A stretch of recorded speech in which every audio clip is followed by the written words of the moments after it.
Nasib.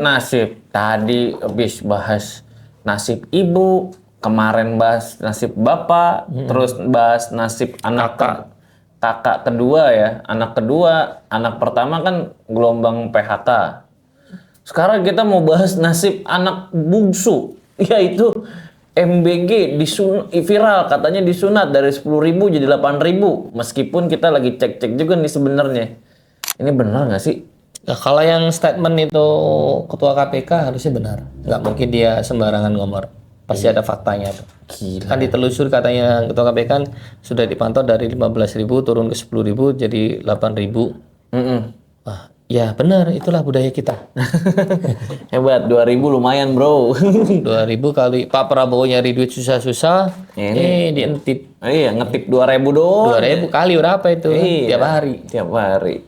Kalau dari 70 Programnya bagus, saya setuju tuh untuk stunting, bla ya. Kalau kayak gini gimana itu Pak Prabowo? Nah itu dia. Pokoknya yang mau kita bahas adalah penyunatan yang katanya tuh penyunatan dana MBG. Kalau kemarin kan ngomong ketua KPK ya ngomong ya. Kalau MBG ditemukan ada penyunatan dana nih dari 10.000 jadi 8.000. Nah ini kita masih nunggu statement dari BGN ya, Badan Gizi Nasional kayak apa gitu. Masalahnya ini kacau. Kalau kemarin kan bensin, terus minyak, atau apa PHK gitu. Terus PNS ini kan sebenarnya nggak begitu terkoneksi dengan program strategis Prabowo ya. Tapi ini MBG. Sempurna sih ini sih. Dari bahan mentah sampai bahan matang ada. Tapi ya kalau gue agak nyorot ini karena ini tuh MBG yang disunat, yang dimana ini kan merupakan program strategisnya Prabowo ya, yang harusnya tuh nggak boleh nih ketemu nih cacatnya gitu. Iya. Cacatnya nggak boleh ketemu ini. Ini kalau yang berani benar-benar berani ngambil 2.000 perak tuh. Secara nggak langsung itu berani untuk lawan Pak Prabowo. Itu karena ngambil 100. Nantang kalau yang dulu kan Jokowi ini. Lepeh kan. Sekarang Pak Prabowo kan 2.000 lu lawan Prabowo nih. Nah, hebat loh. Dia tuh uji coba aja itu. Dibela-belain Pak Prabowo ngumpulin 8 orang kaya. Penghematan. Biar untuk dibully orang, dibully profesor. Terus dia tuh sampai ngeluarin dana sendiri loh. Ya, uang pribadi dicoba. Kebayang tuh yang korupsi. Kebayang tuh yang motong tuh kurang ajar tuh. Itu presiden berkorban bro. Itu masalahnya ada uang presiden di situ. Iya. Programnya masalahnya bagus. Gue tuh juga sepakat mas sama lo. Ini program bagus banget gitu. Bagus, sepakat. Sepakat karena nggak semua orang berangkat sekolah itu makan. Benar, dan nggak semua orang bisa membeli makanannya. Iya, yang layak. Yang layak gitu. Karena mungkin kalau gue bercerita dari cerita pribadi sama ya gitu ya. Kita kadang-kadang jajan kan mesti naker-naker tuh.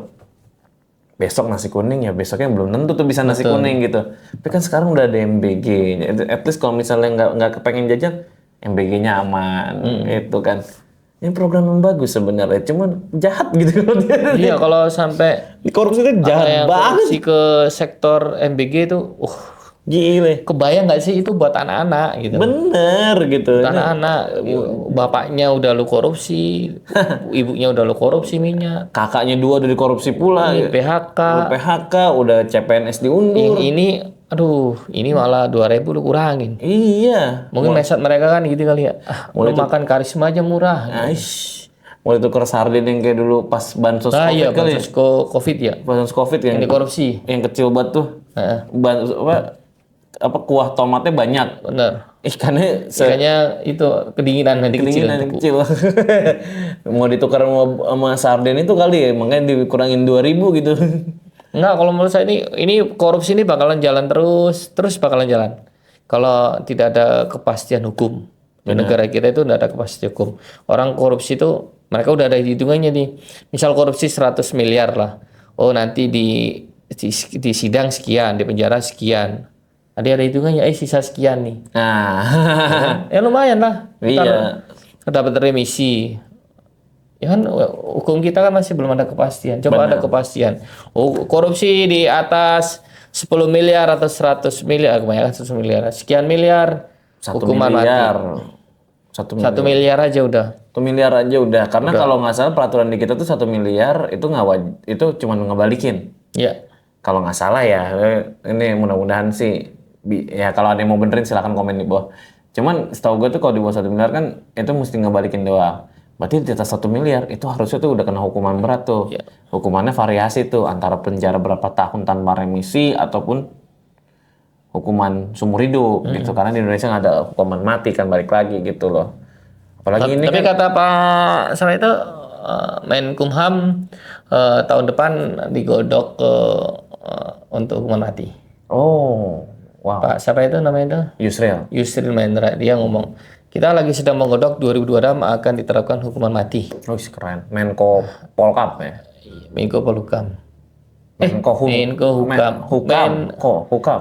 Ya yang penjara-penjara itu loh. Menteri Hukum IMIPAS, Menko Hukum IMIPAS lah itulah. Masa? Iya, kalau nggak salah Menko Polkam beda lagi tuh. Polkam kan Budi Iya. Gunawan. So beda lagi tuh dia. Dia Sultanan tuh yang gantinya Menteri PDI kemarin yang dipanggil KPK itu lah. Oh ini siapa? Aktas. Nah bukan. Apa? Pokoknya itulah. Pokoknya kita tunggu janjinya beliau mau diterapin hukuman mati. Kita rakyat setuju banget Pak.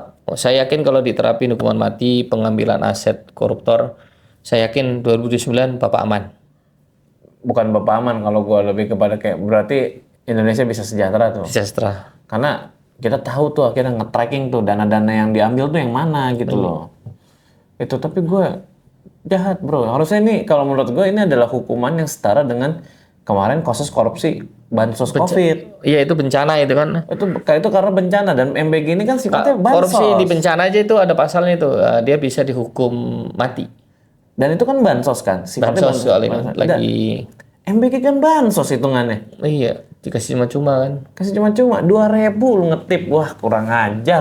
Ya kalau saya sih ketua KPK kenapa disebut doang, tangkap dong. Iya dong. Masa dong. Cuman bikin tagline berita dong. Nanti judulnya ke bawah itu Pak yang aneh-aneh Pak.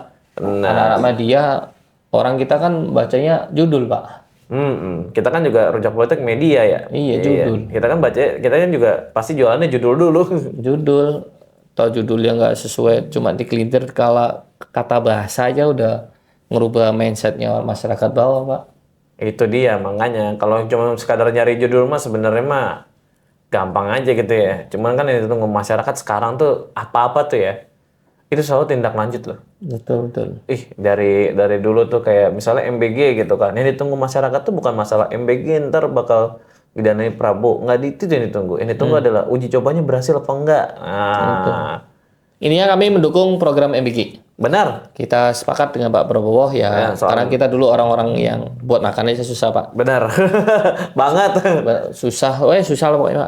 Kita ucapin terima kasih. Tapi tolong yang ngintip 2.000 itu diproses juga Pak. Iyalah. Kasihan Pak, itu haknya anak-anak yatim. Harus dimakan telur agak gedean dikit jadi kuret dikit Pak. Jadi kalau ayamnya nggak potong 16 jadi 12 gitu misalnya. Iya. Jahat bro, potong 16 mah kecil banget segitu kayak batu kerikil. Dah. kasihan. Udah itu Pak.